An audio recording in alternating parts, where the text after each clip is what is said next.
Assalamu alaikum wa rahmatullahi wa barakatuh. Welcome to my another blog. Myself Aladin Hussein. আশা করি আপনারা সকলে ভালো আছেন। আলহামদুলিল্লাহ, আল্লাহর রহমতে আমি ভালো আছি। বন্ধুরা, বরাবরের মতো আপনাদের সামনে নিয়ে এলাম নতুন একটি ব্লগ ভিডিও। আজকে 25 রমাদান, তারিখ হলো 26। তো 26 মার্চ ব্যবসা প্রতিষ্ঠান বন্ধ থাকে এবং ব্যাংক বন্ধ থাকে। আর আজকে ভিডিওতে আমি দেখাবো আমি আজকে কই যাব এবং সবকিছু আপনারা দেখতে পাবেন। এখন সকাল সকাল বাইর হয়ে গেলাম সাইকেল নিয়ে, মাদ্রাসা চলে যাব। আগে মাদ্রাসা ক্লাস করাবো, মাদ্রাসা ক্লাস করানোর পরে চলে যাব মান্দ্রায় ব্যাংকে। তো আশা করি সবকিছু আপনাদের সাথে শেয়ার করব আর আমার বন্ধুর সাথে দেখা করব। আপনারা ইতিমধ্যে দেখতে পাচ্ছিলেন যে এখানে মাছ ধরা হইতেছে। তো আমি মাদ্রাসা ক্লাস করিয়ে আমি চলে যাইতেছি মান্দ্রায়। তো প্রতিদিনে তো মাদ্রাসা ভিডিও গুলো শেয়ার করে আর আজকে না করি। তারপর আমি দেখতে পাচ্ছেন যে আমি এটা হলো মান্দ্রা আশিরপাড় রোড। এটা দুই পাশে গর্ত করে তারা রেখে দিয়েছে। এখন এটা ঝুঁকিপূর্ণ রাস্তা হিসাবে পরিণত হয়েছে। তো তারপর চলে আসলাম আমার বন্ধুর দোকানে। আমার বন্ধু মোহাম্মদ আবুল হোসেন, তো কিছুদিন আগে ওনার বাবা মারা গিয়েছে। তো তার পাশে বসলাম, বসার পর উনি আমাকে হাতিয়ে দিতেছে যে ঈদের মার্কেট করার জন্য। তো উনি গুনতেছে টাকাগুলা, গনার পরে আমাকে দিবে আর কি। তো সকলে ওনার বাবার জন্য দোয়া করবেন, আল্লাহ তাআলা যেন ওনার বাবাকে নেক হায়াত দান করে। আর আমি টাকাগুলো নিয়েছিলাম মূলত ব্যাংকে জমা দেওয়ার জন্য। তো ব্যাংক ছিল বন্ধ, 26 মার্চ হওয়ার কারণে ব্যাংক বন্ধ ছিল। তারপর ব্যাংক ওয়ালার সাথে আমার দেখা হয়েছিল, ওনাকে আমি টাকাগুলো দিয়ে দিলাম। তারপর দিয়ে দেওয়ার পরে অনেকক্ষণ বসেছিলাম দোকানে বসে থাকার পর এখন আমি অন্য একটা রাস্তা দিয়ে বাড়িতে চলে আসতেছি।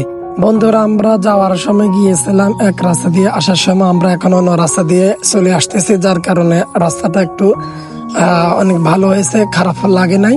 তারপর আমি দুয়ারিয়া দিয়ে বাড়িতে চলে আসলাম আর আপনাদের সাথে শেয়ার করতেছি। আজকে জার্নিটা খুব খারাপ লাগতেছে, কারণ হলো আজকে সাইকেল অনেক দূর চালানো হয়ে গিয়েছে। তারপর আমি চলে আসলাম সরাসরি মসজিদে, আর ভিডিও করি না। বাড়িতে আসলাম, আসার পরে গোসল করলাম। এখন জোহর নামাজ পড়ানোর পর প্রাইভেট পড়াইতেছি।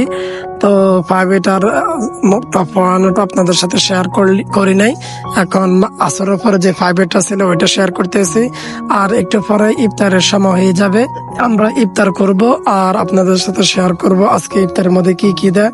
তো বন্ধুরা, আশা করি আপনারা আমার ভিডিওটি দেখেন, আমার ভিডিওগুলো আপনাদের ভালো লাগে। যদি ভিডিওটা আপনাদের ভালো লাগে অবশ্যই ভিডিওর মধ্যে একটি লাইক, কমেন্ট, শেয়ার করবেন। পাশে থাকা বেল আইকনটি অবশ্যই ক্লিক করে দিবেন নতুন নতুন ভিডিও নোটিফিকেশন পাওয়ার জন্য। তো আপনাদের সাথে কথা বলতে বলতে আমার ইফতারের সময় হয়ে গিয়েছে। আপনারা ইতিমধ্যে দেখতে পাচ্ছেন ইফতারে আমার সামনে হাজির হয়েছে।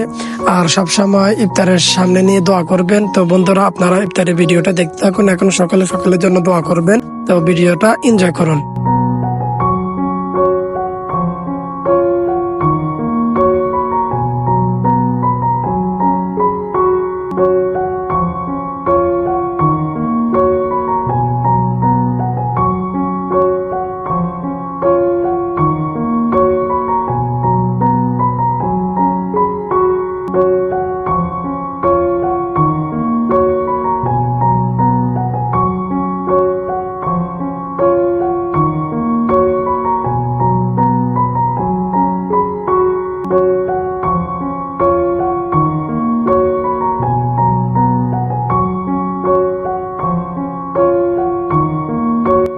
বরাবরের মতোই আমি ইফতারি করলাম, নামাজ পড়লাম, তারপর একটু কোরআন তেলাওয়াত করলাম।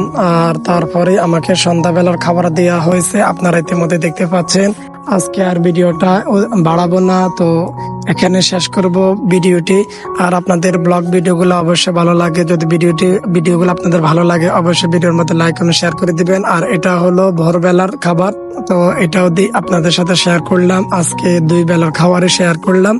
তো বন্ধুরা, আপনারা দেখবেন, তো আমাকে বেশি বেশি করে সাপোর্ট করবেন। আবারও দেখা হবে নতুন কোনো ব্লগে, নতুন কোনো ভিডিওতে। সে পর্যন্ত আপনারা সকল ভালো থাকুন, সুস্থ থাকুন। আল্লাহ হাফেজ। আসসালামু আলাইকুম ওয়া রাহমাতুল্লাহ। لكن يا عيني هي كمان ما بقتش تزوره بالايام، احساسه قاله في شيء غريب.